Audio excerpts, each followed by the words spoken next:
You know I'm right. Nick Durst here with Joe Calabrese said, Joe, our guest today, has done everything from reporting to anchoring to show hosting over the past 30 years. And after 30 years of sports broadcasting, 16 of which with ESPN, he's now decided to host a news show. Absolutely. He you best known him because he was the host of Cold Pizza, and then he was the 11 a.m. anchor for SportsCenter for the longest time. He is an Ohio native. He went back home to give back to his community. Currently works as an evening news anchor for WKYC3 in Cleveland. We're really happy to have him on. He's going to be a great guest. Jay Crawford, welcome to the show. How you doing? Nick and Joe, good to see you guys. I'm doing great. I'd be doing better if it was the Browns and the Buccaneers in the Super Bowl, but it is what it is. So I have a great tidbit for you. Are you ready Awesome. for this? Yes. I'm going to give you three names, and you're going to tell me what they all have in common. Are you ready? Okay, I'll do my best. Jay Crawford. Yep. George Steinbrenner. And yours Born on the truly, 4th of Joseph July. Calabrese. What do they Born all on the have in 4th common? of July. And you left out and you left out the late great Al Davis. The late great Al Davis. You're 100% right. That's about the Mount Rushmore of people who were born on the 4th of July. That's exactly right. Yeah. There we go. And it's a dubious group for sure. Oh yeah. I don't think LeBron makes the Mount Rushmore of Cleveland people. I think we got Rock and Roll Hall of Fame, definitely the Miz from WWE. We got Jay Crawford. And I got to leave LeBron out. He's from Akron. It's a different spot. So he doesn't claim Cleveland, and I'm not sure Cleveland wants to claim him anymore. So no doubt about it. Yeah. So speaking of which, he's in Cleveland tonight. The Lakers are playing the Cavs at Quicken Loans. Yep. There you have it. Now, Jay, I heard that in spring training once, you tattooed an 85-mile-per-hour pitch and hit a home run. And Mark Mulder was just so impressed. Adnan Virk could not believe it. And you said, correct, guys, it was only 80 miles per hour. No, it was actually, they're both wrong. It was 90 miles an hour. Oh, wow. Wait, was Mulder there that day? I think he might have been there now that I think about it. Wow. So, Jay, who are you hitting off of? So I was at Indians training camp. Now, mind you, I've played my whole life. I still play. And there was a rain delay. And so we were kind of killing time. And who were we there with? Was Tim Kirkshin. And he knows I play, and he's seen me actually pitch before. He said, Crawford, you think you can jump in there and hit a 90-mile-an-hour fastball? And I said, yeah, if you give me three, if give me three swings, I'll square one up. So the Indians spring training coordinator dialed the gun up to 90. And we were standing there, and he shot a couple balls out. And now, mind you, this was February. I hadn't played since a tournament in November. It was actually played in Arizona. So I told Timmy after looking at 3 or 4 of them, I wasn't in the batter's box yet. They were dialing in they wanted to get the miles per hour right, and they wanted to get so it was a strike. So I watched 3 of them come in, and Kirkshin's like, "There's no way you're gonna hit that, Crawford." And I said, "No, I will. I promise you I will." So the first one I fouled off. The second one I hit to the gap the other way. And the third one I absolutely squared it up and put it into orbit. And Tim's like, "I don't believe what I just saw." we had a bet. The bet was if I didn't square one up, and we would decide amongst us if it was squared up, then I would buy the entire crew dinner one night on that. I think we were there for a couple of weeks. I said, I'll buy a restaurant of your guys' choice. You can pick it. If I do, Timmy, you're buying, and you're buying for the whole crew and whatever we want. And he said after I hit it, he goes, "That just cost me a couple $100, but it was worth it." And I'm rolling. We had a great time. I love Timmy. And you know what? I do remember now, Mark. So were they talking about it with Adnan on one of his shows, or was it you talked about it on the podcast? I was just talking to Adnan before, telling him how you're coming on. We've had Adnan on, we've had Kirkshin on the show. And I said we got Jay coming on, and Kirkshin came with us twice. He was great. Our first 2-time guest. He's a very good friend of ours, and he's really helped us along the way. He's absolutely exceptional. Yeah, he's one of the all-time greats, and I'll tell you, there are so many that I've worked with through the years, but Timmy really stands out as he's the guy that is just, he takes his job so seriously. This is a true story. I probably told you guys on the podcast. Until just a short time ago, maybe within the last 10 years, Tim had in shoeboxes box scores of every single game played going back to like when he was 5 years old or something insane like that. I said, Tim, there's Baseball Reference now. You don't need that. You can look up. But I didn't have it when I was a kid. Okay. So he cut out every box score of every game and he held on to them for years. I don't even know. For all I know, he still has them, but that's how seriously he takes his job. So whenever anybody asks me about Tim, I tell them that story. I say, if you want to know how seriously he takes this, I tell that story and they get it. And I don't know of anybody that can speak a bad word about Tim. Everybody loved him. He was just the mayor. He was so fun to have around. I really miss working with him. I was fortunate enough. Timmy and I called a Little League World Series game together. And honestly, of all the things I was able to do in my 16 years at ESPN, that was one of the most fun things I had done in the 16 years, was sit in the booth with Tim Kirkshin and call a Little League World Series game, because he knows that my love of baseball is equal to his.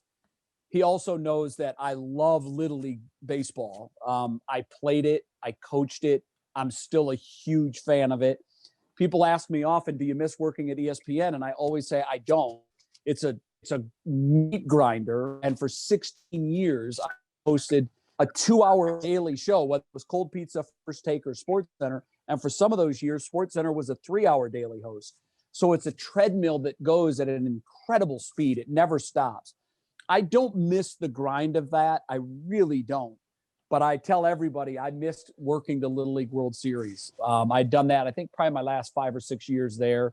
And it was just my favorite 2 weeks of the year every year. I can't explain how much fun I had doing it. Joe, I think the next time Jay's in New York, we got to get him to come play on our men's softball team, because we could use a big power hitter like him. I'm a ringer. So last year I'm playing in, I just moved to the 40 and up. I was playing with the 28 and up until I was probably 45. And then I moved to the 38 and up. My cousin and former high school double play partner, he was my high school teammate, my cousin. When I moved to Cleveland, he was playing in the 48 and up. I was playing in the 38 and up my first year here. He was upset. He's like, dude, come up to the 48 and up and we'll win a championship together like we did in Little League. And so I moved up last year. I played with the old guys, as I call them, even though I'm 55. And I had hit a home run in 3 years. So I was beginning to think that I'd probably taken my final grand tour. And we were in a really heated game, and it was 3-0, and I never take on 3-0. And he threw a fastball right down the middle, and I was sitting on it, and I caught it just right, and I got it out. And I'm telling you, I probably took 20 seconds to circle the bases, because I literally was thinking, this might be my last one. I'm going to enjoy this one. And I took in the sights of it too. Gotta soak it in, so just like Bartolo Colon. I'll be your ringer for sure. I will definitely be your ringer on your softball team. There we go, Joe. We're all set now. So Jay, obviously you grew up playing sports. Sports are a big part of your life. And you go to Bowling Green State University, you study radio, TV, and film. Right. When did you make the decision that you wanted to pursue sports broadcasting as a career? Well, my life goal was to be a major league player. And when I realized that wasn't going to happen, I was injured my senior year. I had surgery before it. It cost me about half the senior year. And I realized at that point, I'm probably not going to get a scholarship. And I was efforting to walk on at Bowling Green when I re-injured my knee and needed surgery again. And I knew at that point, surgeries then aren't what they are now, just in terms of, being able to bounce back and be even better in some cases if you do the rehab right. So I kind of realized, that dream is not going to happen. And so my backup plan is always, I want to play for 20 years. And after I retire, I want to be a broadcaster. And so that just kind of kicked that dream into overdrive. And I worked really hard during my years at Bowling Green. I worked a radio show. I did some TV stuff. I did an internship at the NBC station in Syracuse between my junior and senior year. Got a decent demo tape, and I was off and running. So but I was the guy that on the, my freshman year coming back from baseball games on the bus, I was the guy going around interviewing everybody with a fake microphone. And Groove, tell me about that 2-run double in the 8th, So I always knew that I was going to be doing that. Probably I would say the dream really started when I was like 12 or 13 years old, when I used to go to Indians games and I used to see all the TV trucks. And then I would go inside, I would see all the reporters that had seen home for years reporting on the games. And I thought, God, what a great job that would be, just to cover sports and to be around it your whole life. So that's probably when it really began. You graduated Bowling Green from 1987. And from there, you got your first job at YMT TV in Hazard, Kentucky. Yeah. Tell us what that process was like. Obviously, you mentioned doing the NBC internship in Syracuse, which is actually really, really strong. So you mentioned you had your demo tape. Did you send your demo tape out to other places? And was it Hazard, Kentucky that came calling your way? So talk us through that process. So back then there was no internet, there was no email. You literally couldn't just email a link to 50 news directors across the country. So I bought two 25 count boxes of 3M 3/4-inch tapes. And from my master demo tape reel, I would copy one every other day or every couple days. I was doing about 2 or 3 of those a week and I was doing that all through my senior year. And by the end of it, I had 2 boxes of 50 demo tapes. I went to the library in Bowling Green. I grabbed a broadcasting magazine yearbook, which printed the phone numbers and addresses of every affiliate station in the country. So I wrote down every station in Ohio, Pennsylvania, Indiana, Kentucky, Michigan, West Virginia. If your state's border touched Ohio, then I looked at any station in those states. So obviously I didn't send them to Philadelphia and Pittsburgh, too big of markets, but Wilkes-Barre, Scranton, they got my tapes. Harrison, they got my tapes. Toledo, Youngstown, Dayton, Lexington, Kentucky. I saw a station, Hazard, Kentucky. Is that like Dukes of Hazzard? I even made a joke at the time with my then girlfriend, now my wife. I said, this is going to be the station that calls me, the Dukes of Hazzard. I'm going to be a Duke of Hazzard. Well, from those 50 tapes that I sent out, I got about 3 or 4 calls. One was Akron, one was Toledo, one was South Bend, Indiana, and one was Hazard, Kentucky. So the Toledo and Akron stations were for photographers. That wasn't even for an on-air position. So I went to Hazard. I interviewed. It was for a news job. I took it. And I was doing news for 3 weeks, and then I was moved into sports, and I was off and running. That's all I really needed was a chance. And I was horrible to start. I looked like I was 15 years old. I'm not exaggerating. I still have my demo tape from Syracuse. And when I look back at it, I'm like, how the hell did I ever get a job? I look like I was in high school. But Hazard came calling. I worked there for 3 years, and I was off and running. And it was a great place to start because it was a super small market, even though it was part of the Lexington market. It was a super small area. I started a high school sports show in 1988 called Sports Overtime that over 30 years later is still on the air. It's won countless Emmys. For whatever reason, I've always been kind of a launch guy. I launched Sports Overtime there. When I went to Columbus, I launched a show with Kirk Herbstreit called Wall to Wall Sports. That show is still going. I launched that in 1994. So that's going on 30 years. then I went to ESPN and launched Cold Pizza. I launched First Take. I've always been part of a startup because I like that building process, kind of from the ground up, see what you can come up with.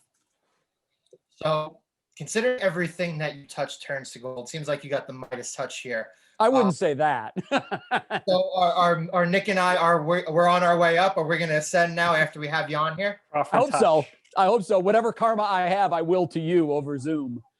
There we go. Crawford push. So from Hazard, you just do what most people do, or at least try to do in the news world, and that's jump markets. So Yeah. take us through your journey the next 11 years when you ended up getting ABC Action News at WFTS TV. How did you get that? What's that journey like? Well, from Hazard, I went to a Fox affiliate in Connecticut, and I hated it right away. I knew I wasn't for the Northeast, and I wanted to get home desperately. So I was there 15 months when the CBS affiliate in Columbus, Channel 10, WBNS, called me and said, "Hey, we've got a weekend sports anchor job you'd be great for if you'd like to come in and interview." Well, I had just auditioned for ESPN2. They were just launching. So that's when they hired Stu and Susie Colbert and Bill Pito, right? They hired Bill Pito. Keith Olbermann was in that crew. So I don't know which of those I would have been, whether it was probably Bill Pito's gig, but I had gone to interview in Columbus, and it was my first interview with them.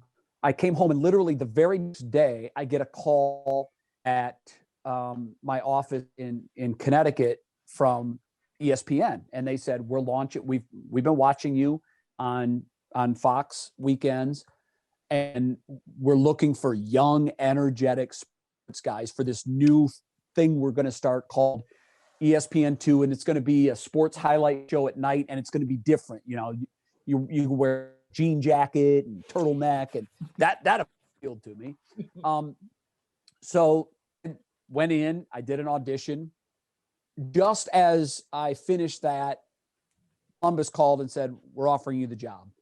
I couldn't accept fast enough. Now I had a 3-year contract in Connecticut, but I figured I'm going to take my chance and ask out of it. The general manager let me out of it. And as I was in the process, I'd already accepted in Columbus. As I was in the process of getting ready to move, ESPN called and offered me the job at ESPN2. And I said, "You know what? Wow. I'm going home." And I was never a guy that had ESPN as like, I've got to work there. I was never that guy. I didn't really, SportsCenter didn't do much for me. I never really considered myself a highlight jockey. I love doing interviews. They really didn't do much of that. They had Firestone, and later Miller did some interview shows, but they kind of were getting off of that track. So I never really had ESPN on my radar. So I went to Columbus and was there 5 years, and I wouldn't have changed a thing about that. I was there when Ohio State won a Rose Bowl. As I said, I launched the show with Herb Street, got to work with him for 5 years, and forged a lifelong friendship with Kurt. After my 5 years there, I thought I'd stay in Columbus forever. I really did. At the same time, I was offered a position in Tampa, Florida as the sports director at the ABC station there. Columbus was offering me a sports director position. I was doing weekends, but the Monday through Friday guy was getting ready to play-by-play gig in Charlotte. It offered me the Monday through Friday job. But at that point, I was so intrigued by Tampa because I'd just gone to spring training to cover the Indians and Reds. When I was there for a week, driving around the state in a convertible, I was bronze. I loved the sunshine. Play baseball all year round too. Yes. When I lived there, I did. And when I get on an airplane and I'm flying home and the pilot says it's 23 degrees in Columbus. So I land, I check my messages on my voicemail when I get back from spring training, and there's a message from ABC. I had worked out of their station for a couple of days when I was in Tampa, and their news director happened to pop in on my feed back to Columbus, and they had an opening. Their sports guy had just taken a job in San Francisco. And so he thought, I don't even need to advertise this position. I want that guy. So he called and offered me the position. And even though I had 11 months on my contract, I took it. they said they would wait. Oddly enough, their number 3 guy at the time was Scott Hansen, who is at NFL Network. Right. They said, we can have Bob, who was doing weekends, do Monday through Friday. Scott can do the weekends. They can bridge the gap for the 11 months until you get here. So that's what they did. So I had to finish the 11 months lame duck on my contract with Channel 10. And then I went to Tampa, where I was for 5 years. Before I took the cold pizza position, they had offered me the around the horn job. And Wow. to tell you how bad my TV instincts are, they pitched the show idea to me. They said, okay, so you're going to be the host, and there's going to be 4 sports writers from all across the country, but they're going to be with you. There's going to be one in Philadelphia. There's going to be one in Denver. There's going to be one in Dallas. There's going to be one in Boston. And you're going to moderate the conversation, and you're going to award points. And it's kind of a competition. And the winner at the end gets stage to say whatever he wants to say. And I said, that show is terrible. That show will never work. They're all in different locations, and they're all newspaper guys. Those guys are geeks. They're no on TV. So, yeah, I turned that down. That was, I think, 1996 or 7. And, a quarter of a century later, that show is still going strong. So they called me a year later, and their execs were in Tampa to watch the Super Bowl. And they had seen my work, and they were reminded of who I was. They said, God, we've offered this guy a job twice. The third time will be the charm. They knew they were launching a morning show in Manhattan. So they called and said, we're going to do this show. It's called Cold Pizza. I said, I hate the name. That's stupid. My kids love it in Florida. At that time, they were in 6th and 8th grades. Thanks, but no thanks. So I was talking to them because my contract was up. So when I said no, my general manager said, thank you for the loyalty. We're going to award you with a new 5-year contract. So I signed. I thought I was going to retire in Tampa. I love Tampa, Florida. So about 6 months later, they called and they said, we're really having a hard time finding our guy. We've got a very specific guy in mind. There's going to be 3 girls on the show. We want it to kind of be a frat room feel. We like your youthfulness and energy. At the time I was young. And I said, no, you know what? I've signed a 5-year contract. Well, as it worked out, the general manager of my station in ABC had formerly worked as the network sales guy for CBS. And there were some people on the ESPN staff that had worked very closely with Sam Stallworth. So they called Sam and said, we know your guy just signed. We really want to come up and do this show. And we talked to him. So Sam came down to my office one day and said, hey, listen, ESPN called. They want to talk to you again. I said, no, Sam, I signed. I'm good here. He said, no, I think you need to go. I think you need to go listen. I was stunned. I'm like, wow, okay, Sam. You're my boss trying to get rid of me. So they flew me and my kids and wife to New York. We went to a Yankees game. We took in a Broadway show. My kids were wide-eyed. They're like, this place is awesome. Dad, we need to come here. So I went home. I told Sam, I've had a change of heart. I would like to try this out. I was about 3 weeks into the gig, and I got an invitation to host something for something that John Lynch was doing. So I actually flew home, and Sam normally was at these kind of events. He wasn't there. So I called his wife. I called his home number thinking I'd get him. His wife said, Jay, he's very ill and he's got days to live. He had a brain tumor, and he knew at the time that ESPN called about me that he was dying. And he said, Jay, I couldn't live with myself if I didn't let you go chase this opportunity. That's why I didn't fight for you. I knew I had, they told him in September, you probably won't be here by Thanksgiving. Wow. So he was ravaged with this brain tumor, and he let me go to ESPN. And so it was really kind of a weird story of how it came to be. I loved Sam. I miss him dearly. He was a terrific man, friend, father, general manager. He was just all around great guy. And I'm glad the way it worked out. I'm glad that I did take the opportunity. I thought when I took it, I thought I'd be there. My ultimate goal from the time I was that little kid outside Municipal Stadium seeing the Cleveland T trucks my goal is always, I just want to work in Cleveland, Ohio. That's all I want to do. I want to cover the sports teams here. I want to live in the community. This is where I'm from. I don't really want anything. My goal was always Cleveland, Ohio. When I went off to college, my dad said, write down short-term goals, medium-term goals, long-term goals, and keep them in front of you at all times. So my short-term goal was to work at a radio station. My midterm goal was to work at a TV station. And my long-term goal was to work at a TV station in Cleveland, Ohio. So I just thought, well, it'd be easy for me to go from Tampa to Cleveland because Tampa was a bigger market. So I thought Columbus to Cleveland wasn't happening. There was no movement in the Cleveland market. So I thought I'll try some time in Tampa. There was still no movement in the Cleveland market. So then I thought, well, I'll go to ESPN for a 4 or 5 year contract. Then it'll be super easy to go from ESPN to Cleveland. Well, you get golden handcuffs and you get addicted to the big contracts that they give you. And I just kept saying, one more contract. And it turned into one more contract and it turned into 16 years. And when they bought me out in 17, I think, I still had 2.5 years left on the deal. I couldn't work for 2.5 years while they paid me out. But I knew, okay, when this thing runs out, I'm gonna reach my long-term goal, which was to work in Cleveland, Ohio. And I couldn't get here fast enough. I actually moved almost immediately. My daughter's wedding was at our home in Avon, Connecticut. Shortly thereafter, I listed my house. We sold it. We built our dream house here in Ohio. I'm in Cleveland, and I couldn't be happier. It took me a really crazy route and a long time to reach my long-term goal, but I made it. And I lost my dad in 2008. And one of the things I thought about when I was free from ESPN and could go anywhere, I said to my dad, I'm going to make it. I told him I'm going to make my long-term goal at one point. And it was good to finally be able to check that box and realize that, I could come home, and it's great. Wow.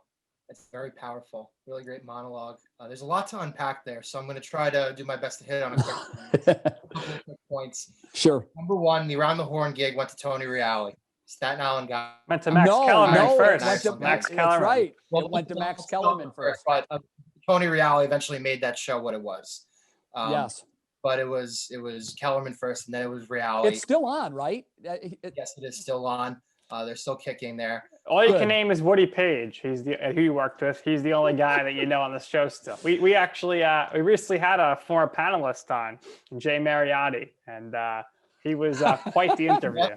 Yeah, I can imagine. Jay was he's a very he's a raw dude, man. You get it straight from Jay. Very outspoken. Yeah, really terrific personality. Probably a bit misunderstood with everything. And he told us some stories and some inside information about ESPN. So, we'll keep that aside here.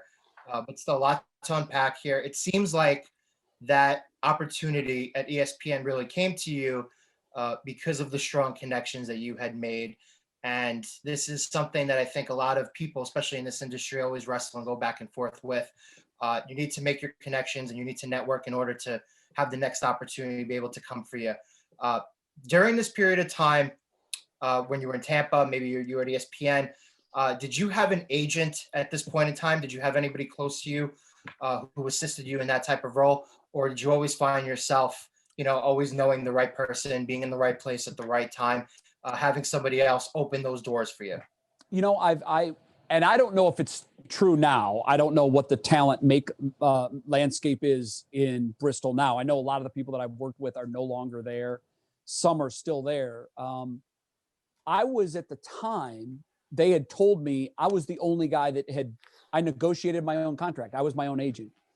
My dad told me early in the business when I started hearing from agents, when I worked in Hartford, I started hearing from a lot of agents because a lot of them live in the metro New York area and they could see Fox in Hartford, Connecticut's broadcasts. And they saw a young guy that was, moving his way up, and they probably thought we can get our claws into this guy. And so I would always take their lunches and dinners. Why not? Free meal. All right.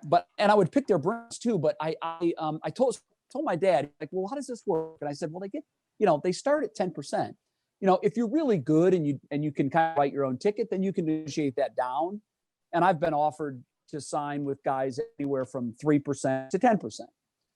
And my dad said, why don't you, instead of paying an agent who's going to have 20 Jay Crawfords and he's going to advocate for all of them equally, nobody's going to advocate for Jay Crawford like Jay Crawford.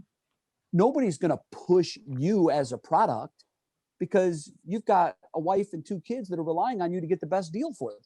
So why don't you just pay your 10% to your kids' college fund or to your retirement fund and do that every year and represent yourself? What? You're killing 2 birds with 1 stone there. You're working harder than anybody's going to work for you, and you're paying yourself. And it was some of the best advice my dad ever gave me. My dad wasn't in the TV business, but he was wildly smart, particularly with financial matters. And so I thought, let's give it a try. So as I started moving my way up, every time I would get phone calls from people, it wouldn't be, hey, are you interested in this job? It would be like, hey, we'd love to talk to you. Who's your representation?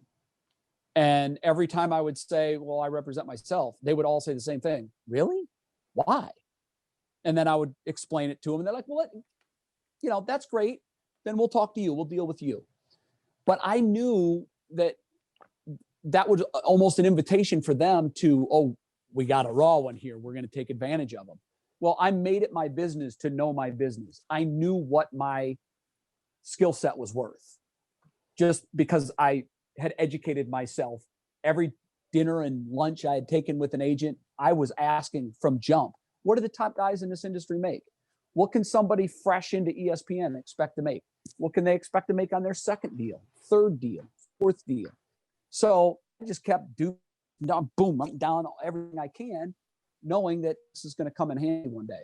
And I was always in a lucky position where when my contracts were coming up, that's when I would start to go to work. 6 months out, I would start to make calls on my own behalf, whether it was the NFL network, the golf channel, it didn't matter, MLB network. What's out there? And by the time I was at ESPN, everybody was familiar with who I am and what I was able to do. And I didn't really have to push that hard. It was just a matter of getting myself in front of the right person for an interview. So I was always fortunate that every time my deal in this business came up, I had another offer in hand. And that's how you can ratchet your paychecks up. When you have an offer that's bigger than the one you're getting from where you want to be, you just use that offer as leverage. And I was very fortunate, particularly the first time around, because they had come back to me, ESPN, a second time for the same show, which told me they're going to spend more money than they think they're going to spend, because I knew who they were interviewing. I knew who they had auditioned for the jobs. And I also heard from people that those auditions went horribly and they just kept coming back to me. So I had that piece of knowledge. And then, the first time my contract came up, I had an offer from another network. And the second time it came up, I had an offer from another network. So instead of taking their base offer, which is never their best, I was able to say, well, I think I'm going to go because I have this. And then I was able to ratchet those numbers up to the point where I think I became expendable at the end, because for the first time in their existence since 2016 and on, they're fiscally responsible. They weren't before. Before, they just had endless streams of cash. Those days are long gone, and they're not coming back. The dollar is too fractured in the industry now. So I was there. I always tell everybody, and I tell people that were there during my era, and we all agree, we were there for the best 10 to 15 years of ESPN's history. Really from early 2000s, probably like 2000 to 2015, working there was unlike any other company that you'll ever work for. Money was never an object. They spent it. They poured it in. There was no competition, like a monopoly. They had a dual stream that didn't seem it was going away anytime soon with their subscribers and their ad base. And all of a sudden, the cord cutting started in 2013, 14. And they went from 100 million subs to 88 million subs to 84 million subs. And each subscriber is $7 a month. So if you have 100 million subscribers at $7 a month, you're making $700 million a month before you ever sell one commercial on any of your 8 platforms. So you could see where they were, and you can see now how a couple things have gone on. They overpaid for a lot of properties. They overpaid for the NBA. They overpaid wildly for the NFL, especially for what they get. And the last 10 years, the NFL has given garbage games to ESPN. They have devalued Monday Night Football. It's just stupid. They cut off their nose to spite their face. But in the meantime, they know they've got ESPN over a barrel because ESPN can't afford to not be in the NFL business. They lose all their other NFL programming if they're not a partner. So all those NFL shows in the daytime and their weekends and their Sunday prime time, all that goes away. So they have to be in the NFL business. The NFL knows that, so they just gouge them. What they've done to ESPN, they've gutted them like a fish, in large part so they can help elevate the NFL network as the primary source of NFL news and information. And at some point soon, ESPN is going to have to make a very critical decision in its existence. Are they going to renew this Monday Night Football contract for garbage games every year? Who wants to see Phoenix and Atlanta on a Monday night for the $1 billion a year price tag that they're paying for 17 games? It just doesn't, and that they get the worst playoff game of the lot, and they get 16 Monday Night Football games. And at some point, it becomes a huge financial burden. So they've got, and now there's other players in the game. There's streaming platforms now that want to get in on this action. So more bidders mean ultimately higher price tags. So ESPN, for the first time in its history, may get priced out of the NFL game. If Amazon decides to write a bigger check than Disney, they can do it. In the old days, there was nobody with deeper pockets than Disney in the game. That's not the case anymore. Well, if YouTube wants in, they can do it. The NFL deals are up in the next year or two, so we'll see. It's going to be a critical time. My guess is Disney shells it out, and in return, they get into the Super Bowl rotation for ABC. That would be. I don't know why they're not right now. Right. I mean, they use this nonsense that we don't want the Super Bowl to be off network TV. Well, they own ABC too. Right. Right. So they put the wild card game on this year, the simulcast. So here's the interesting thing to follow over the next 12, 24 months. If Disney could offload ESPN, they're trying to sell them right now. If they could sell ESPN, I think they would do it in a heartbeat. The problem for ESPN or for Disney is they waited 7 years too long to sell. You always want to sell high and buy low. Well, ESPN's value today is nowhere near what it once was. And Disney knows that, and so does every prospective buyer. So if Disney gets the right number, and they know what it is in their mind, if they get the right number, they're going to sell. And will it be to Amazon? Will it be, I don't think Bezos has shown a real interest in getting into owning an archaic platform. You don't need a television network anymore to be in the TV business. You don't. Right. And so you, in large part, buying a brand, but is that brand still what it once was? In the 70s, not the 70s, in the 90s, ESPN was part of the pop culture landscape. It was must-see TV. Who won between Kansas City and Minnesota in baseball? I don't know. Turn on the Sunday Night SportsCenter. Turn on the 11 o'clock SportsCenter. That's how we found out. We don't get information that way anymore. We haven't for 2 decades. And the more technology that we get, the less we need ESPN. I haven't watched ESPN in years because I don't need to. Mm-hmm. The only time I'll turn it on is if there's a game. If there's a game on that I have to see, I'll watch them. But I learned from hosting these opinion shows and information shows for 16 years, I learned that at the end of it, it's an invisible ball of string. And here's what I mean by that. We think we're throwing out all this pertinent information that the viewer has to collect and ball up. In reality, I knew everything that I was regurgitating before I came into work to see what was going to be in our show. And so does the viewer. You have a smartphone, you set up your feeds. I want Browns, Cavs, Indians, and Ohio State news. Anything that moves, I want it to my phone. I get it before ESPN. All right. Highlights of in-progress games. A 2-run home run puts the Indians up in the second inning. It's moving on my phone on my MLB app within minutes. I don't have to. There's no longer that massive time investment for fans that there was when I was 25. So because of that, the value of the network that disseminates that is dramatically less. And so who's going to own ESPN when that contract is signed?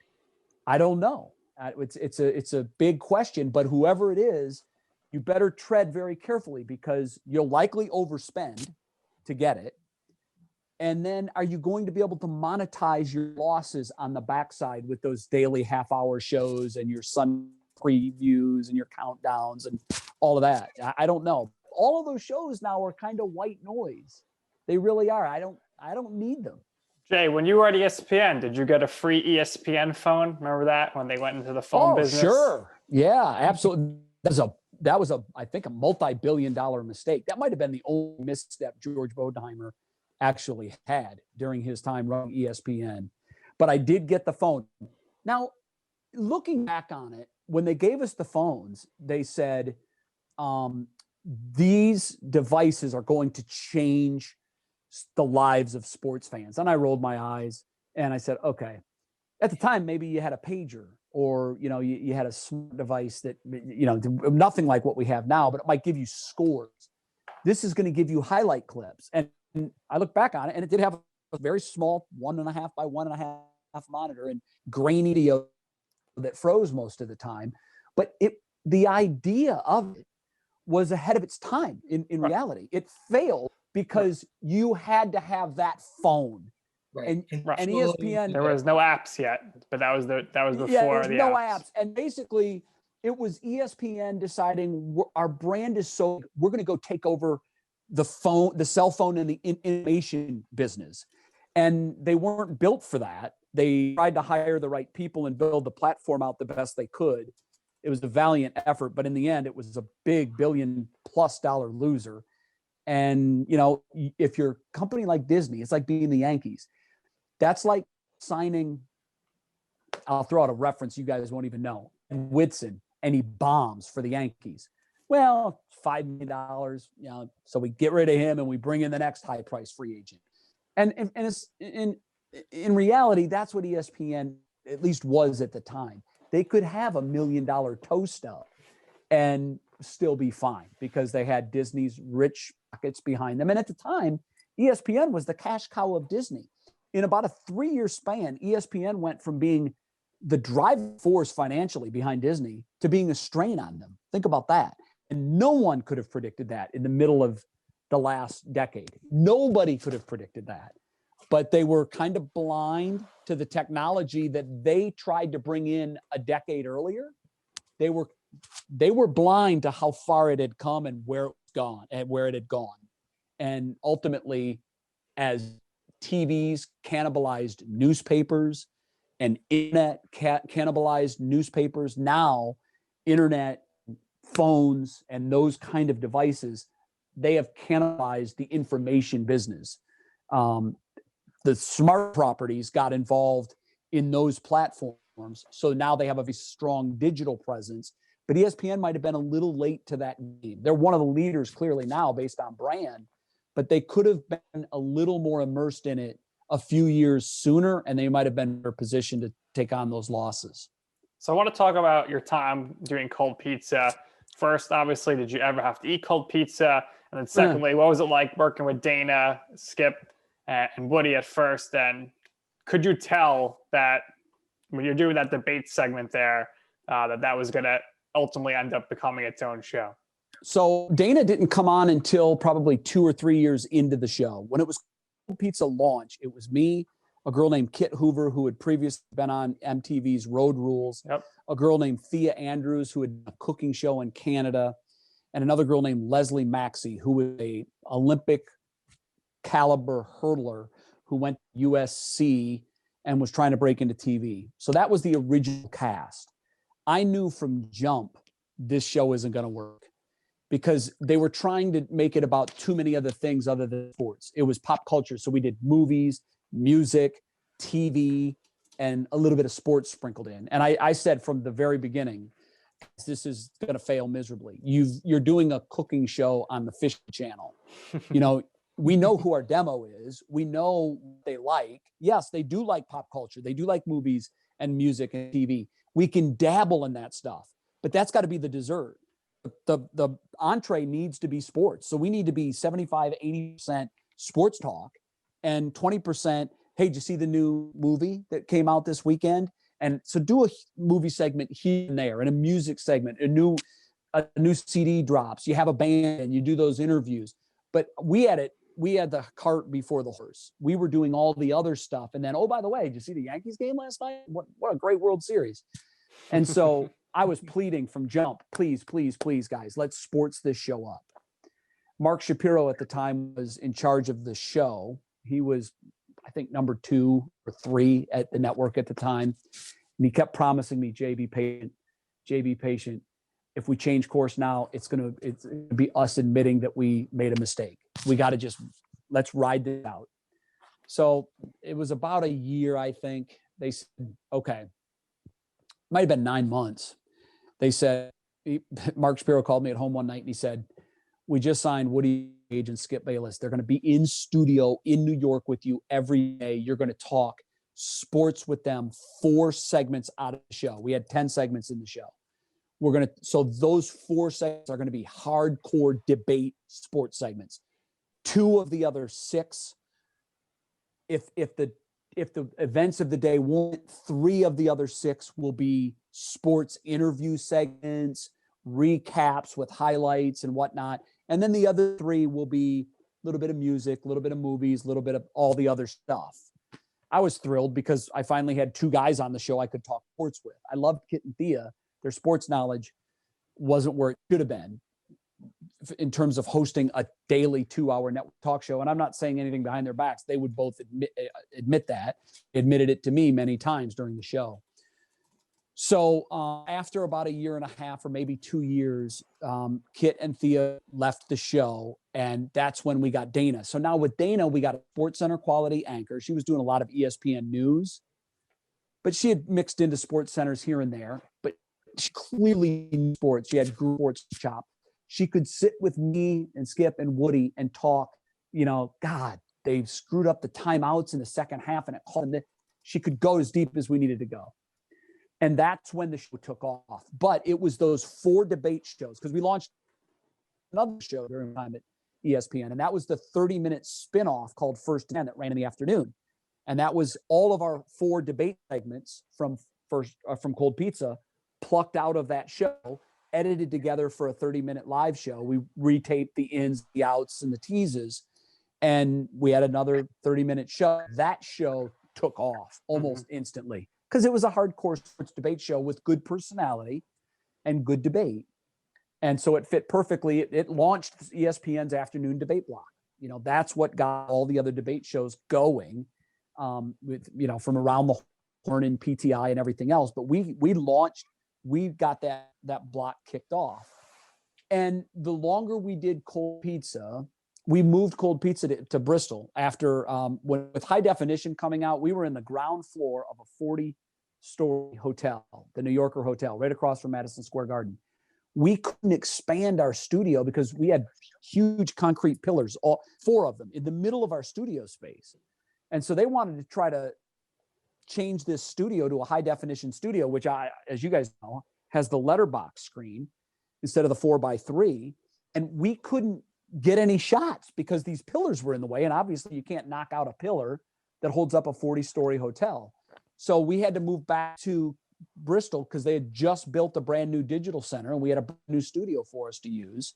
So we moved back to Connecticut. When we did, we rebranded the show from Cold Pizza to First Take. That was when they had realized the backbone of Cold Pizza was the debates, the takes. So it became First Take. And about 3 or 4 years after the move, we had a coordinating producer that took over the show and realized the backbone of this, what's driving this 2 hours are the debate segments. We're just going to make the whole thing 2 hours of debate. I was never nuts about that. I didn't like that from the very beginning. I loved the formula we had because it was diverse. You might have a segment with Eric Mangini and then a segment with, fill in the blank baseball player or personality, or, you would have a good meaty sports discussion, not debate. I said, nobody's going to want to sit through 2 hours of these knuckleheads yelling at each other. But this was right about the time Tim Tebow was a thing and Skip had made him such a thing. And we were doing, of the 2 hour show, we were talking about Tim Tebow for an hour. And every time we would talk about him, our ratings would go up. And when we would stop talking about him, our ratings would go down. So we just talked about Tim Tebow ad nauseum. And I finally went to my bosses and I said, I can't do this anymore. I can't do this. And that's when I asked to go to the SportsCenter division. And so after 9 years with Cold Pizza and First Take, I went to SportsCenter, and I was there for 7 years before I left. So I wanted to ask your opinion on this because you were pretty much one of the driving forces behind one of the earlier morning debate shows that has since branched. Skip is now with Fox. I mean, you see this with Colin Cowherd too, but I wanted to ask your opinion because I think you're a good person to ask this. Has the market for this been oversaturated? Because we live in a world now with social media, everybody's got a platform now. It seems like in order for people to increase their profile, they're trying to get as many of their hot takes out into the world as they possibly can. Obviously, the volume thing, the more you get out there, and if you're right on a bunch of things, the more people are going to follow you, the more entertaining you are doing it, the more you have an opportunity to carve a personality for yourself, to carve a niche for yourself. Maybe somebody comes calling. In the case of, Skip, another company ended up calling and gave him a lot more money than what he was making. So do you think the market is oversaturated? Have we reached the point now where we've seen so many new shows and so many new personalities kind of grow out of this over the course of the last 10 plus years that we have to contract a little bit? Maybe people are making too much money from this. Maybe there are too many personalities out there. Not everybody can follow everybody at once. So what do you think about that? Absolutely. Yes, to all of it. So one of the things I was proud of in the moment, but now I feel I need a shower. The term embrace debate was mine. It originated completely spontaneously on the set.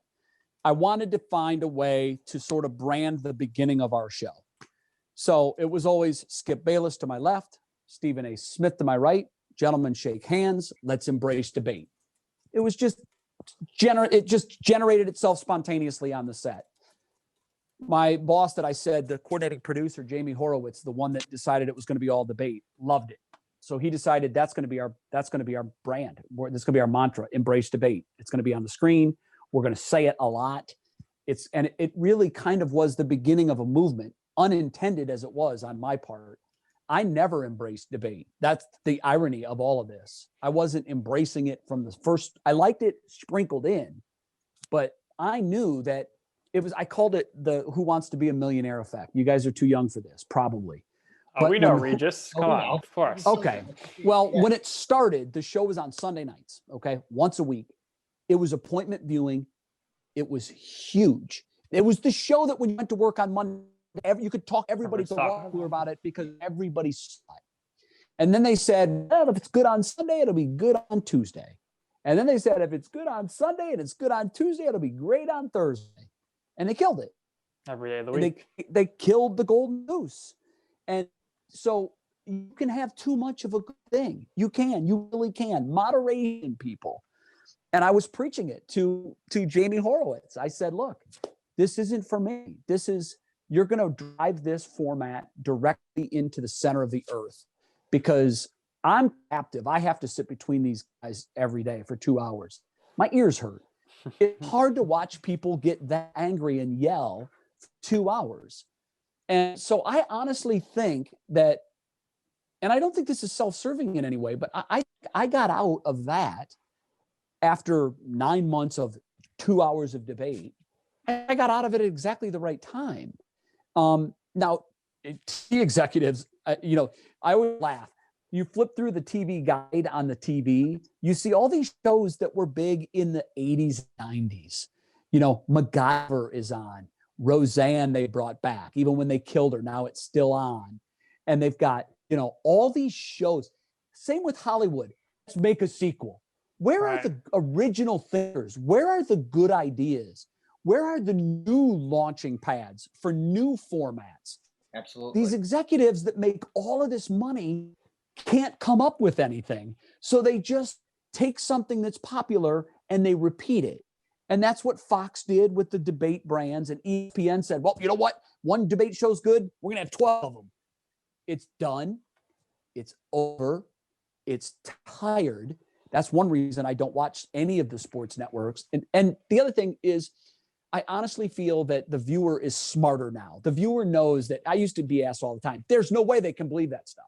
There's just no way they can believe all that nonsense. It got to the point where everyone was trying to make a name for themselves. And so what happened was everybody was trying to out-stupid the other guy. And they would say something thinking they could argue it into existence. And then you'd hear it and you'd be like, wait a minute. Do you realize, Rob Parker, that you just said Tom Brady is the most overrated quarterback ever? I love Rob Parker, but Rob Parker was told by his bosses, you got to stand out. You got to be like Skip and Stephen A. They were getting ready to launch a weekend First Take. And they had told Rob, you're likely our guy, but you got to come hot, man.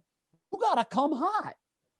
And based on those conversations, he gave us the RG3 is he's not black enough. He's a cornball brother. And he made a lot of comments that would be head hurting and eye popping and hot takes, and he lost his job. So the guy that told him, you got to stand out, man. You got to give us stuff that's different and hot. And I felt so sorry for Rob Parker because he's a friend of mine to this day. I just thought that they did him completely wrong because on one hand, they asked him to go on TV and be dumb. That's what they asked him to do. Get people's attention. Say things that no one else is willing to say. Well, Rob was roadkill from it, and it was unjust. And I thought the whole thing was a tragedy for Rob. You got to own everything you say. You got to believe it. And, I think Rob got caught. He told me he got caught up in this idea that he's got to generate this buzz. Oh my God. You hear what Parker said today on First Take? Because that's what Skip was doing. Skip was doing it in a smart and calculated way. And even though it was crazy on the surface, when you listen to his T.O. isn't worth the trouble, or Tiger Woods is the biggest front runner in the history of sports, or Tebow is the most unconventional but winningest quarterback you can find.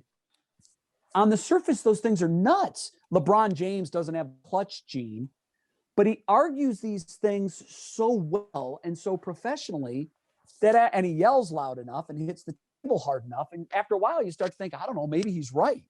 So Skip really mastered the art. He's the godfather of that platform, as far as I'm concerned. A lot of people hate him, but a lot of people love him. LeBron told me when we were talking about Skip, he said, tell him I said hi. I go, really? He goes, yeah, I don't hate Skip. He's my Howard Cosell, man. He's my Howard Cosell. I'm Muhammad Ali. He's Howard Cosell. And so LeBron was mature enough and smart enough to realize that it was Skip running a gig, and he was okay with that.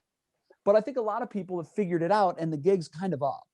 And so the term I hate the most is hot take, because I think once that phrase was born, just like embrace debate, that's why I wish I never would have put those two words together. When you hear those words, to me, when I see on Twitter, hot take, : I think I can't get out of here fast enough. Yeah. I think somebody's about to drop a stupid bomb on me. And I don't need that. I don't need that. And so I think the format is old and tired. Colin does it as well as anybody on radio. He's so good. Skip, even though I haven't seen him in years, he's Skip. He's the godfather of debate television. So, but I do think, please, geniuses at ESPN, Fox, and all you running sport television network, please realize that fans are done with that. The numbers may be there because it's the only thing you're giving us, but please think of something new. Give us something new and creative. You're the geniuses. Go in the lab, and figure it out. There's got to be something better than what we're doing now.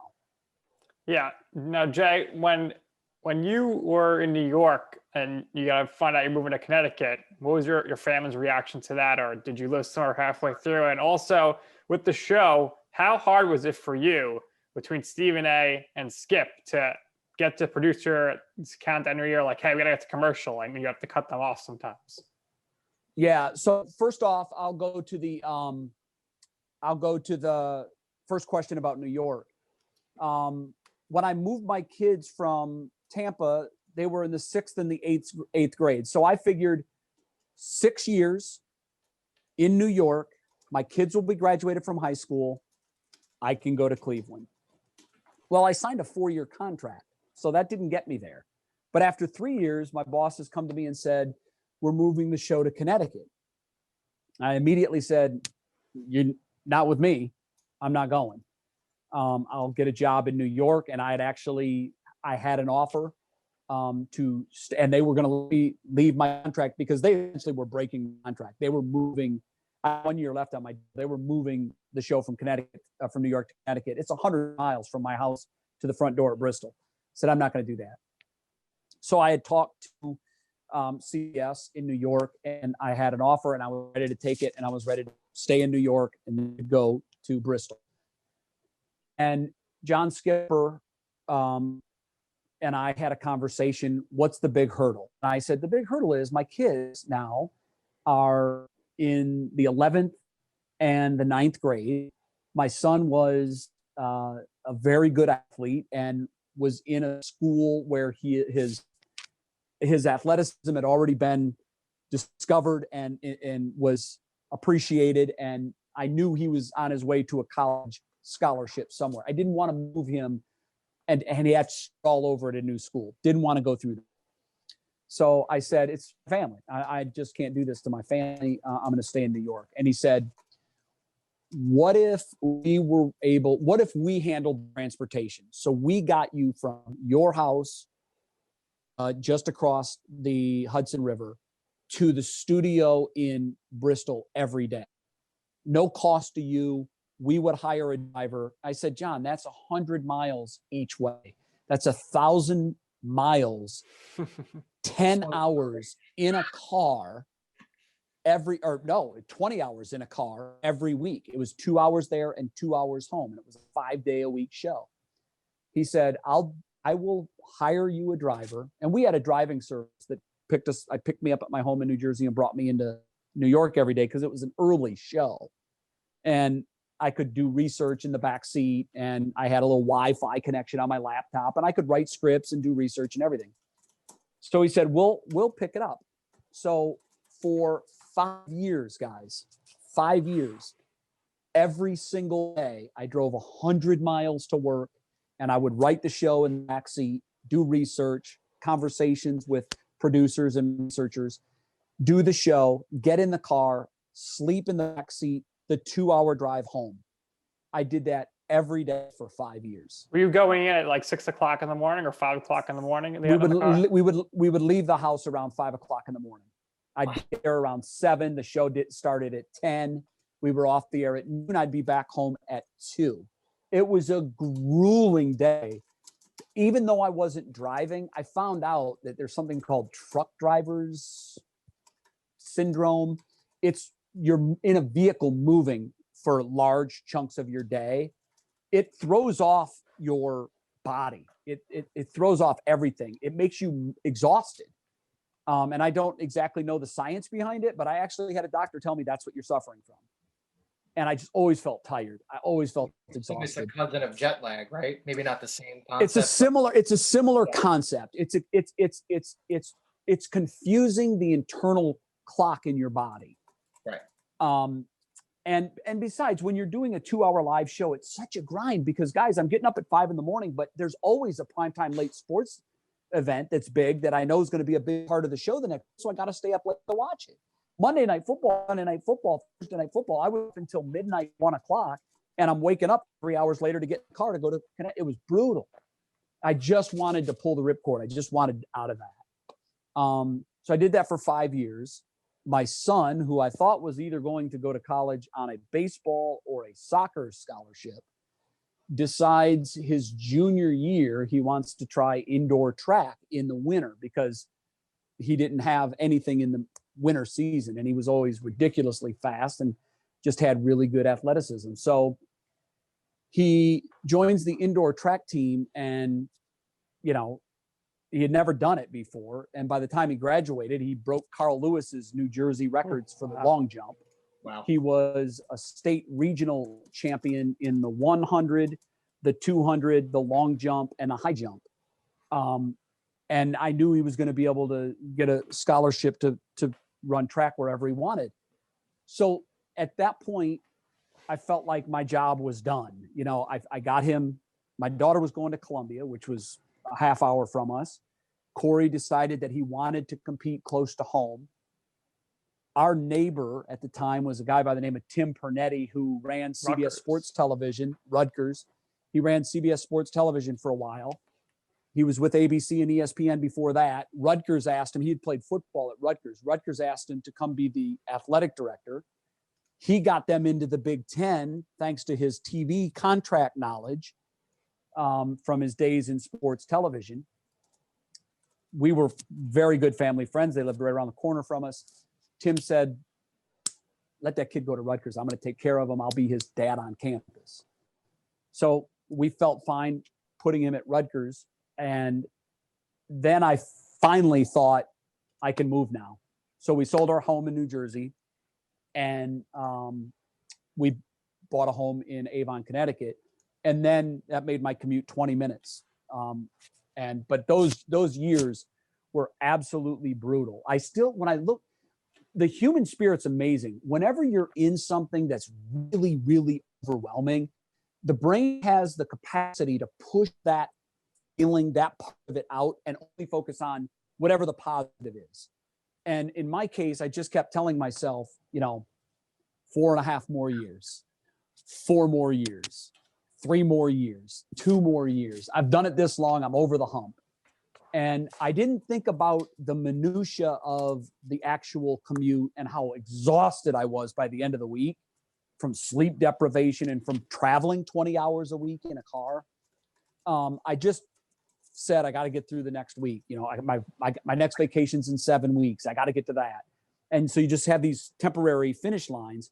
But when I look back on it now, I just can't believe I did it. I really can't believe I did it.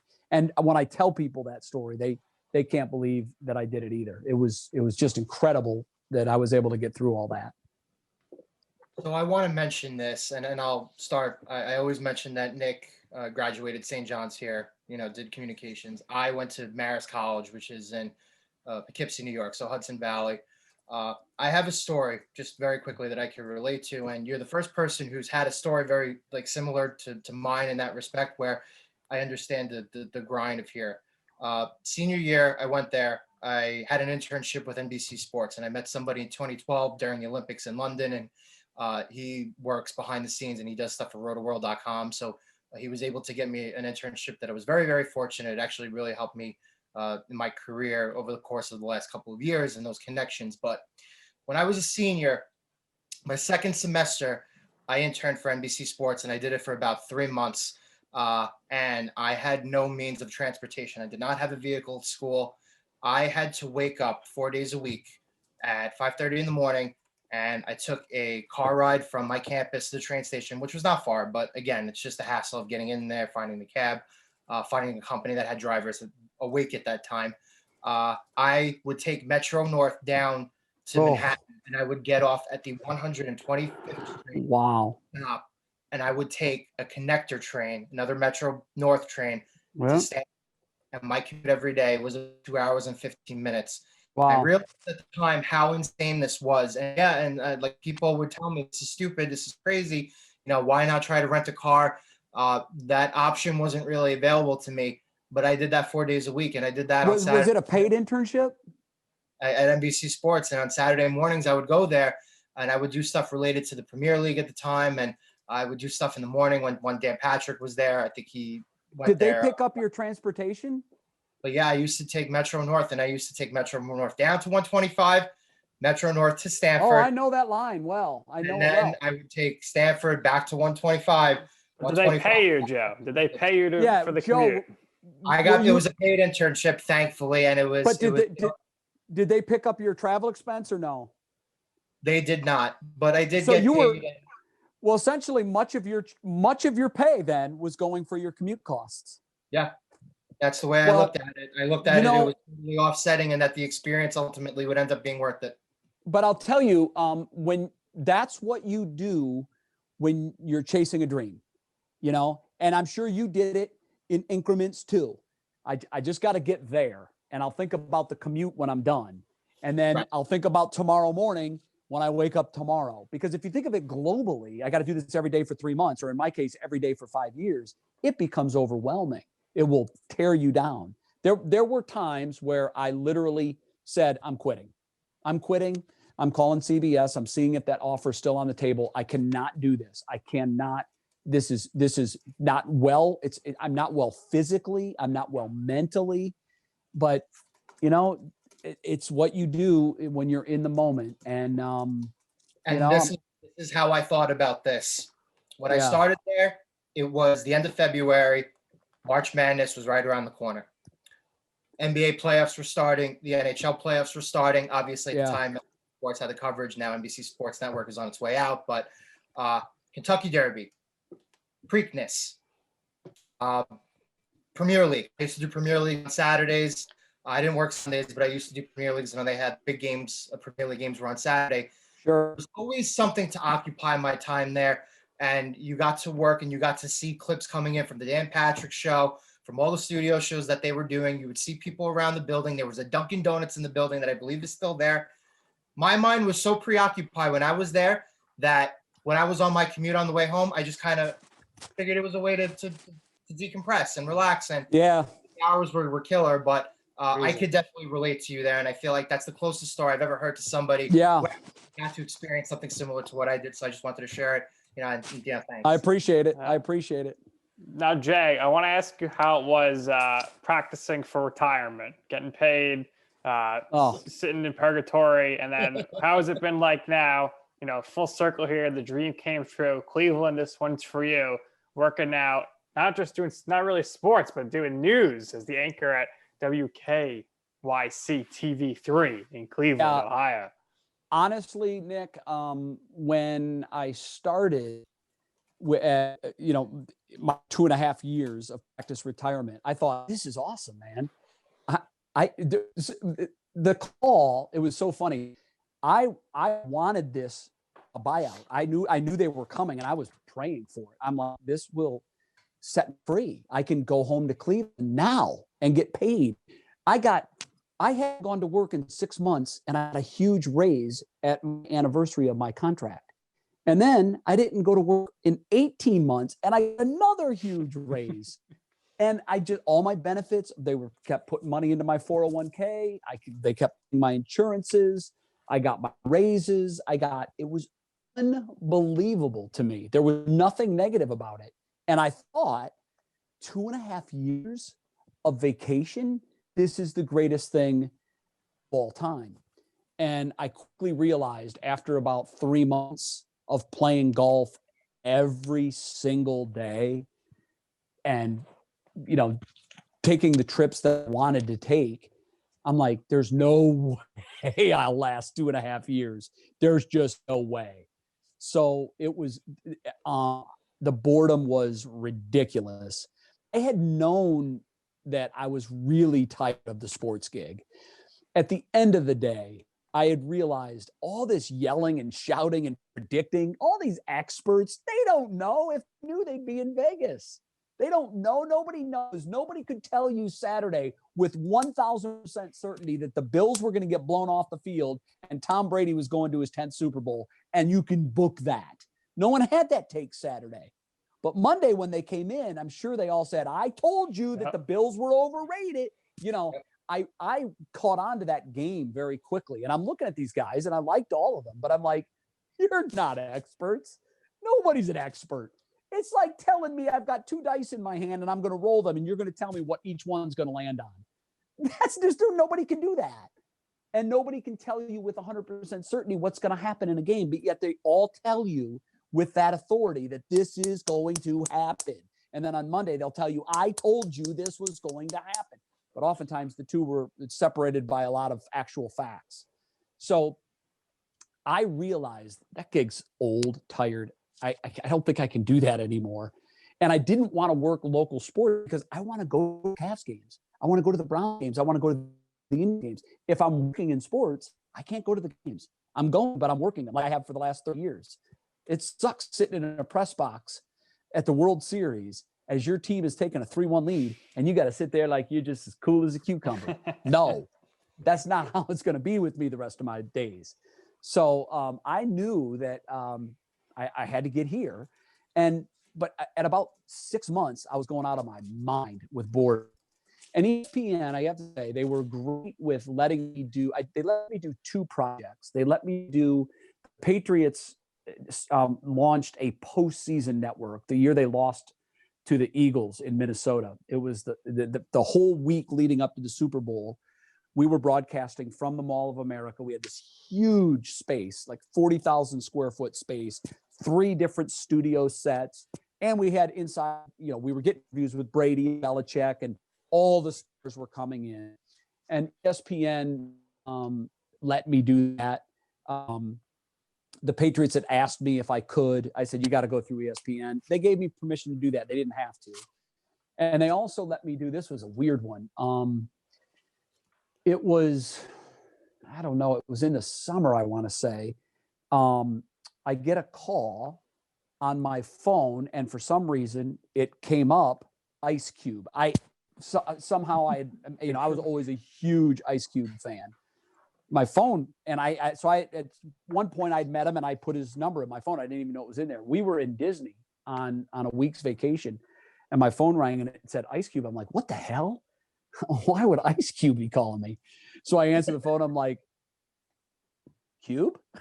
He's like, what up, Craw? And I said, wow, I haven't heard from you in a couple of years. What's up? And he's like, listen, man, I'm doing this Big 3 gig and I need you to come in and host my draft show. And I'm like, the Big 3 has a draft? I didn't even know that. And he's like, listen, can you do it? And I said, well, 2 things. Number one, ESPN would have to sign off on it. Where's it going to air? He said, it's going to air on CBS Sports Network. I said, they probably won't let me do it then. And he said, I know some people over there. I can ask. So I said, if they let me do it, I said, when is it? And he said, well, we need you here Friday. And this was like Wednesday. And I was with my family. My kids were, had taken vacations and it all worked out. We're all in Disney. And paid for by Disney, paid for by ESPN, the trip. Of course, yeah. With the full 40. Adnan said he did the same thing. Oh yeah, I mean the 40% off the resorts, the free passes for the park. Of course, man. Adam Schefter treatment before Adam Schefter. Yeah, exactly. So, I said, well, when is this? And he goes, don't laugh, but I need you here Friday. And I'm like, oh, there's no way. I'm on vacation. There's no way. And he tells me what they're going to pay me. And I'm like, what? for 1 hour, 2 hour show? He's like, man, we're desperate. We want you to do this. Just say yes. So I said, hold on. So I'll never forget. We were at the Canadian Steakhouse in Epcot, and I cover up the phone and I'm telling my kid, Corey loves all rap. And he said, Dad, is that Ice Cube? And I go, it is. How would you guys feel if I fly out of here Friday morning?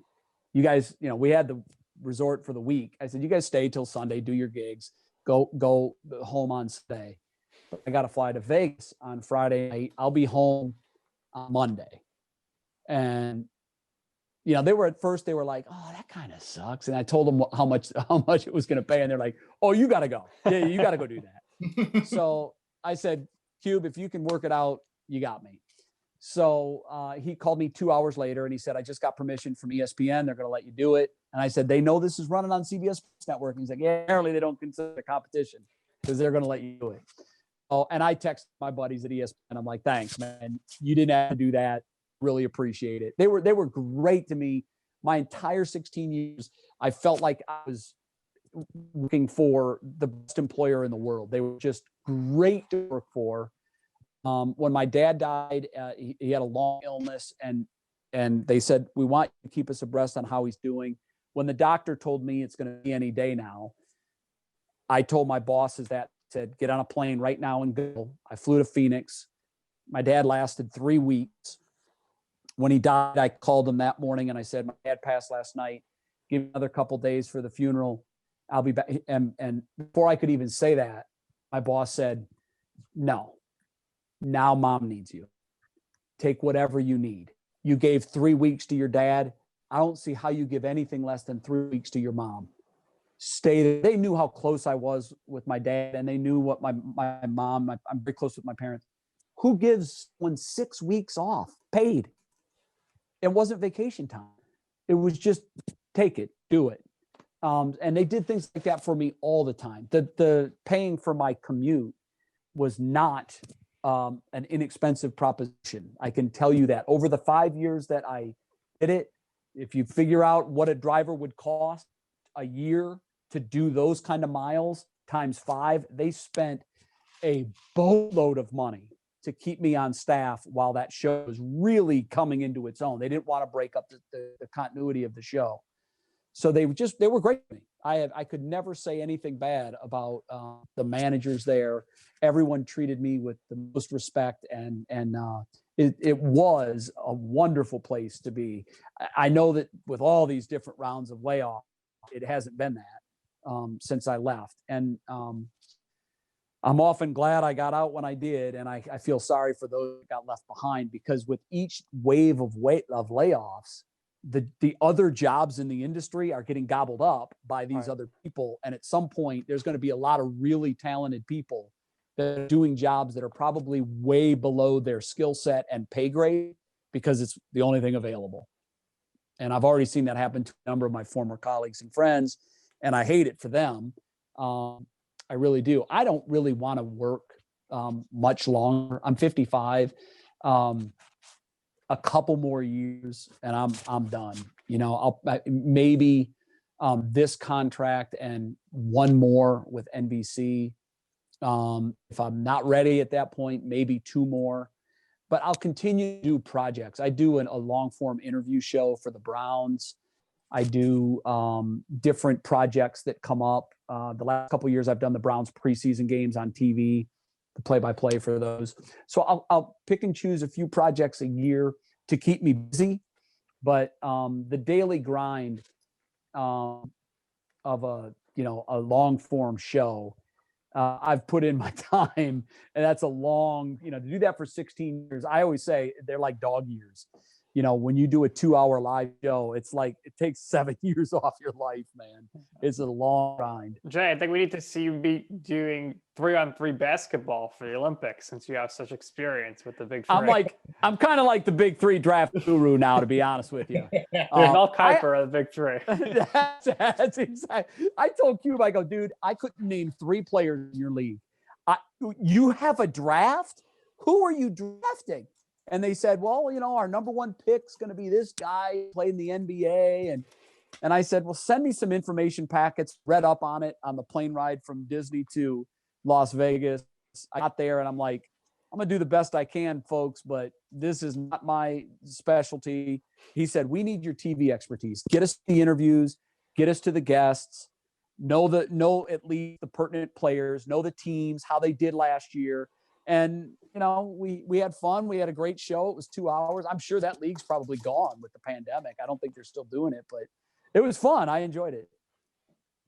Yeah. And we enjoyed you too. And I know you keep mentioning your age and this and that, not to, gush over, but you look good for your age. You do. I feel good. I feel good. I work out. I'm still, I play baseball. Every year, first of the year, I rededicate myself for the first game of the year, which will be, early April. My team last year lost in the final game of the championship round, and I haven't stopped thinking about it since. And I want to make sure. And this team that beat us has won like 9 straight championships. in a row. They're filled with former professionals, and it's a very good team, very good players. But I'm going to work harder this offseason to make sure that we don't lose that last game of the championship series this year. I wish you luck. And thank you, guys. Thank you. Wish you the best of luck. This was so much fun. A ton of great stories. I mean, you already told us a bunch of really great stories, but we always give the last words here to our guests. I'm sure I don't know if there's anything else you want to share, promote. You pretty much covered everything, but if there's anything else you have for us, please go ahead. The floor is all yours. Thank you again for giving us all your time. This was exceptional. Thank you so much. I'll tell you that. So I believe that when folks ask, I do these a lot. I do these for folks I don't know. I do these second times for folks I don't know. Because I believe that we in the business that have achieved our goals and dreams have an obligation to help people that are desperate to get to where we are or were. And that's why I can't say no. I might not always be able to do it the exact time, or I might have to postpone, or I might even have to cancel. But I'm down in my golf studio at least once a week doing one of these, because I appreciate the grind that you guys are going through right now. And if I can play a small part in helping somebody get to where I was and where they want to be, I believe that I have that obligation. And I believe everybody in my business has the obligation to do that. And what's funny to me, I always hear the same name, guys. The same guys believe strongly what I believe. The Adnan Virks of the world, the Tim Kirkshins of the world. These guys don't need publicity. They're doing this because they're good guys and they want to help. And I wish there were more of them than there are of the others, because there are some in my business that, quite frankly, I used to be embarrassed to be around in public. I used to feel like I needed a shower after I've seen some of my coworkers, some of the people that were in the business that I'm in, and the way they would treat people that just wanted to have a quick sports chat, or just wanted to tell them, you know what, I'm a big fan. I watch you all the time. There's, it can be burdensome at times, but you owe it you owe it to everybody to take that extra time. That's why I love hearing, and I hear the same names from guys all the time, because those and the names that you mentioned are often, these people were my closest friends. And Adnan is one of my dear, I don't know that I had any more respect for anybody in the business than Adnan. The guy is a quadruple threat. He's funny, he's smart, he's good looking, he's talented. He knows everything about every movie ever made. He's the workhorse. Yeah. He is the workhorse, and he's funny, and but above all that, guys, he's a great family man who wants to help people. And so as it's just reconfirmation to me that I pick my friends wisely, that I keep hearing that these people are helping a lot of the same people that I'm trying to help where I can. So it's I'm glad that there are guys that take the time to sit down and do your show, because they're doing it out of the goodness of their heart, doing it because they feel like, in my case, I had 2 or 3 TV godfathers that I would not be where I am without their help. And I can't pay them back. Some of them are retired and out of the business, but I can pay it forward. And I've tried to teach my kids to do the same. And I try to set that example every chance I get. So thanks for letting me help you guys in some small way, and continued success to both of you. I hope you, whatever it is, whatever your it is, I hope you get to it. And I have no doubt that you will, because you're both smart. You're committed to this craft, and keep plugging away, guys. Keep plugging away. And whatever your it is, even if it's not a full-time thing and you want to do this as a hobby and you just want it, whatever, chase it and do it and live it every day. Jay, really appreciate it. And as a Mets fan, I also want to thank you for Francisco Lindor. Looking forward to seeing him. Man, you talk about taking advantage. Oh my God. Listen, I'm a Yankees fan, so let's Rosario and Jimenez are going to be good, but they won't so be here's the Lindor deal. good. When the Yankees get Indians, we got the best years out of them. Right. Okay. I mean, just go back and look. You can have Klubs. I love them. We got the best years out of Corey Kluber. We got the best years out of CC Sabathia. But Frankie Lindor. Yeah, thank us for Clint Frazier, though. But man, the Lindor thing is the Indians are waving the white flag. Major League Baseball is going to have to step in because their payroll is less as a team right now. They have less money committed on the books right now than 29 individual players make next year. Bryce Harper, Trout, Betts. I mean, there's the list 29 goes of on. them. It's There's crazy. 29 guys that will make more than the Cleveland Indians next year. Baseball's got to step in. It's going to get ugly. We'll see what happens. Maybe Good we'll luck have to the we'll have Mets. you on at Good some luck to the point to talk Yankees. baseball. But we appreciate Absolutely. it, Jay. Thanks so much for coming on. Thank you for your advice, your time. I know our listeners are going to enjoy it. So that's going to do it here for this episode of You Know I'm Right. For our very special guest, Jay Crawford, and for my co-host, Joe Calabrese, I'm Nick Durst, and this has been You Know I'm Right.